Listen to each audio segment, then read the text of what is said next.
চাইলে তুমি হারিয়ে যাও রাজাহীন কোন রাজ্যে, জনশূন্য কোন রাজ্যে।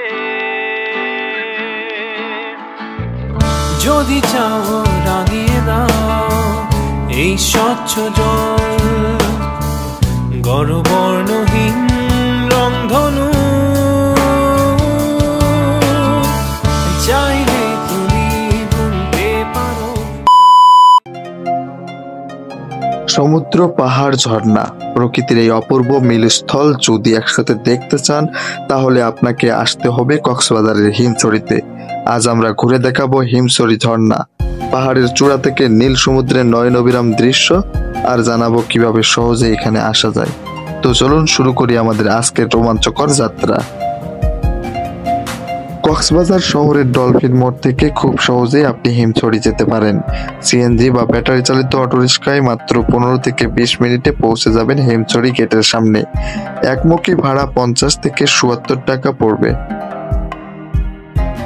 হিমছড়ি ঝর্ণা কক্সবাজারের মেরিন ড্রাইভ রোডের পাশে কক্সবাজার শহর থেকে মাত্র 12 কিলোমিটার দূরে অবস্থিত। প্রবেশের জন্য 30 টাকা টিকিট লাগে, যা আপনাকে পাহাড়ে উঠতে দেবে।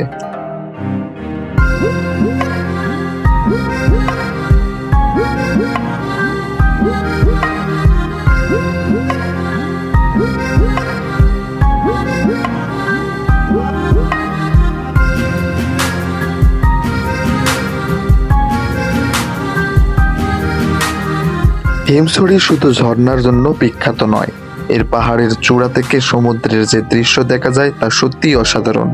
প্রায় 200 সিঁড়ি ভেঙে উপরে উঠলেই দেখতে পাবেন সীমাহীন নীল জলরাশি, যেখানে পাহাড়ের সবুজ আর সমুদ্রের নীল একসাথে মিলেমিশে গেছে।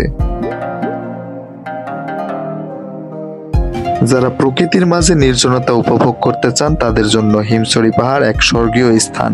এখানে বসে বাতাসের শীতল পরশ গায়ে মেখে শুধু সমুদ্রের গর্জন শুনতে শুনতে সময় কাটানো সত্যি এক অন্য রকমের অনুভূতি। হিমছড়ি ঝর্ণা নিয়ে অনেকের মনে একটা প্রশ্ন জাগে, এটি কি আসলেই প্রাকৃতিক? উত্তর হলো হ্যাঁ, এটি একটি প্রাকৃতিক ঝর্ণা, তবে বর্ষাকালে এর সৌন্দর্য সবচেয়ে বেশি উপভোগ্য।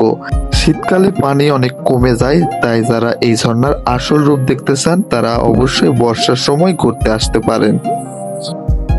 হিমছড়ি শুধু একটি পর্যটন স্থান নয়, এটি প্রকৃতির এক অনন্য উপহার। এখানে এলে আপনি হারিয়ে যাবেন পাহাড়ের রহস্যময় সৌন্দর্যে আর সমুদ্রের বিশালতায়। তাই কক্সবাজার এলে হিমছড়ি ঘুরতে ভুলবেন না। ভিডিওটি ভালো লাগলে লাইক, কমেন্ট আর সাবস্ক্রাইব করুন। দেখা হবে পরবর্তী অ্যাডভেঞ্চারে। ততক্ষণ পর্যন্ত সুস্থ থাকুন, ভালো থাকুন। ধন্যবাদ।